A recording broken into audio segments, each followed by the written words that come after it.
ఖబర్దార్ రేవంత్ రెడ్డి, అసలు నువ్వేమనుకుంటున్నావు? అసలు దివ్యాంగులకు పెన్షన్లు పెంచుతాం అనుకుంటున్నావు లేదనుకుంటున్నావు? అసలు నువ్వు ఈరోజు మన మెదక్ పట్టణంలోని దివ్యాంగుల సమస్యలపైన మేము చర్చించుకోవడం జరిగింది. ప్రతి గ్రామాన కూడా కమిటీలు వేయడం జరుగుతుంది. ఈ పైన మీకు మూడుకొచ్చిందిగా పోతారిగా. సీఎం రేవంత్ రెడ్డి, మీరు చేసిన కుంభకోణాలు ఎన్నో ఉన్నాయి, అవి మీరు తప్పించుకుంటున్నారు.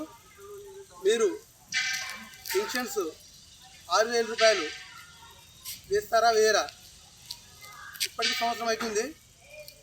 ఇంకో విషయం వస్తే బస్ అయ్యా, మీరు బస్ విషయంలో వచ్చేసి మహిళలకు మన ట్రాన్స్జెండర్స్కి ఫ్రీ ఇచ్చారు.